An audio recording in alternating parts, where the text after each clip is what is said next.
Hi, I'm Kathy Quinn with Floriani. Floriani is a division of R&K Distributing, and I want to welcome you to a series of videos on Floriani Total Control U. Now, the first thing we're going to talk about in this series is we're going to talk about lettering, and we're going to have a few videos on lettering. This is going to be a very general video on lettering to talk about the settings and how we use our lettering. Lettering is extremely important in the home market. I think it's one of the most important features you ever buy in software because we use it so much. Now I want you to notice that it looks like all of our icons are grayed out, and they are. So they're not available. The reason they're not available is because if you don't have a piece of paper, you can't color on the wall. So we need to get a piece of paper. So in your upper left-hand corner, you're going to notice your new document icon or your piece of paper. So let's click on it with a left mouse click, and now our icons have come alive. We're going to talk about the text specifically. Now at Floriani, we've tried to color code and shape all of our icons to make it easy for us to talk to each other. Now notice this is the text icon. It's the giant T for text. I want you to notice there's a little down arrow next to it. I am going to simply left mouse click on that, and you can pick a horizontal baseline, which we're used to. We have a circular baseline, a vertical baseline, and some wonderful paths. Today we're just going to simply click on our horizontal baseline by left mouse clicking. Now that I have selected the tool, notice that we have a giant A stuck to our cursor. That is so that when you've done that, you know exactly what you're doing. Obviously we're doing lettering because it is stuck to the cursor.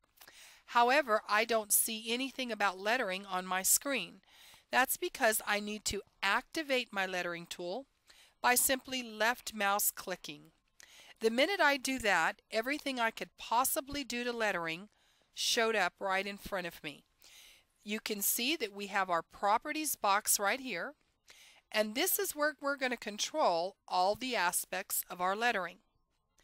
Now the first thing we want to look at is the text itself. This is our text box right here where we're going to type in whatever we want to type. So I'm going to type in Floriani is great. Now I've typed that in, and I am going to apply by left mouse clicking on apply, and you will notice my text has come up. Now it is too big for the screen, so I'm going to come up to the top toolbar, and you're going to notice right in front of us is our zoom icon. I'm going to drop down, and I'm going to tell it to fit. So now we can see our Floriani is great. Now if you notice right here, we have a preview of the lettering we have chosen. And if I hover over that preview, I want you to notice what comes up is every character available in that alphabet that can be stitched out. It gives us our recommended height in inches as well as millimeters, and our maximum and minimum height. Now right next to that, you will notice it says Anna. That is the font that I have chosen. Now if I wanted to pick a different font, I'm simply going to left mouse click on the down arrow, and you'll notice that you have over 150 available fonts to choose from. I could say, ooh, look at Jello. So now I have selected the Jello font. If I applied, then it would apply to my text. So now I have my Jello font here. Let's go ahead and look at these other boxes. Now notice right here it's the height. Now that means the height of your lettering, and this says 0.79 inches because I happen to be in inches. I think in inches, so I have my program in inches. Should you want to work in metric, you would simply put your cursor on the ruler bar, right mouse click. For hidden treasure, when our hidden treasure box comes up, I can say I would like to work in metric. Now I'm in metric here, and I want you to notice now my height is in millimeters. I do work in inches, so I'm going to right mouse click and go back to imperial. Now this is the height. If I wanted this to be ½ inch tall, I would type in 0.5 and apply. Now my lettering is ½ inch tall. Now the spacing is the space between each letter. So if I wanted greater spacing, I could say type in 5 and apply. And the spacing is going to change mathematically the same between each and every letter. Now if I needed it closer together, I can type in a negative number. I could type in -7 and apply. Excuse me. Obviously that's way too much, but you understand if you want it closer together, type in a negative. If you want more spacing in between each letter, type in a positive. Now the line spacing is because notice this G, it hangs below the line. And the word Floriani, the L is above the line. A lot of times if the G happens to be hanging down above a word that say had an L in it, they may overrun. If that happens, if they do overrun, you can come over here and change the line spacing and it will change the space between the lines. Now this width applies to the actual width of the words.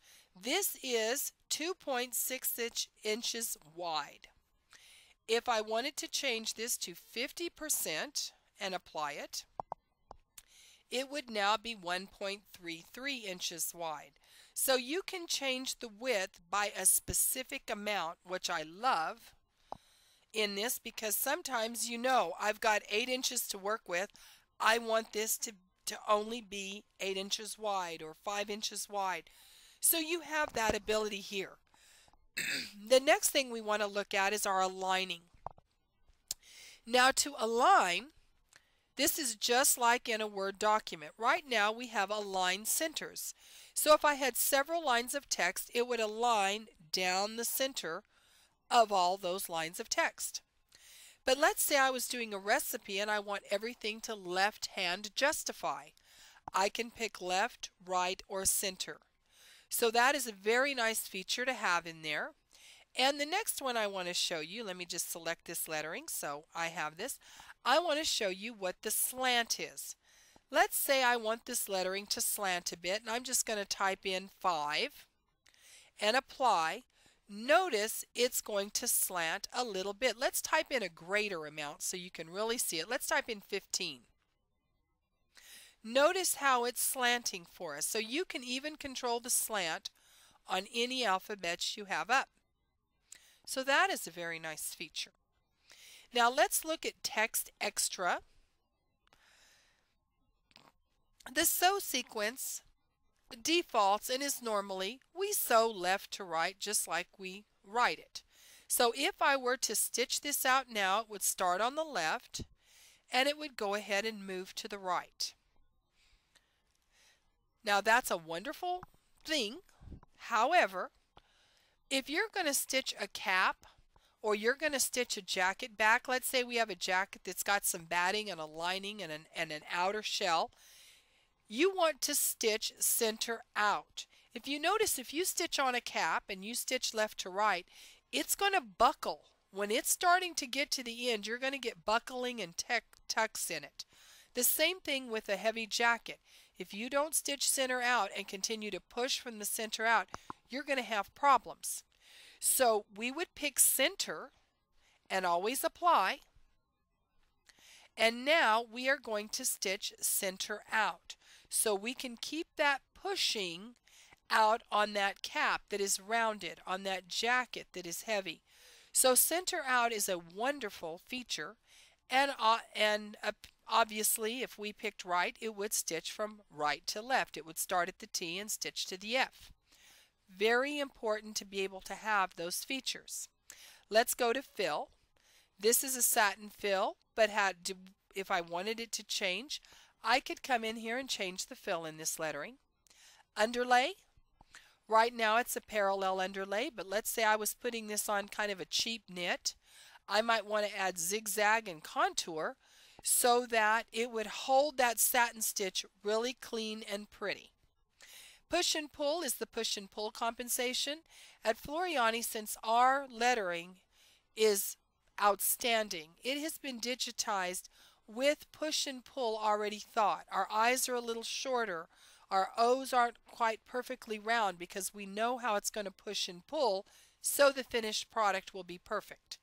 So, but if you needed to change that, you do have the option to change it. If you were stitching on a really strange fabric and wanted to play in here, you can do that as well. So we have looked at basically what is in the box.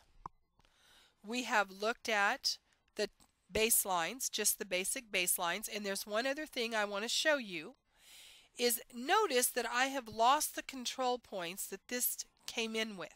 When your lettering comes in, you've got some more options, and they were icons all over the lettering, but they're gone. I've clicked off of it, I've gone somewhere else, I've come back.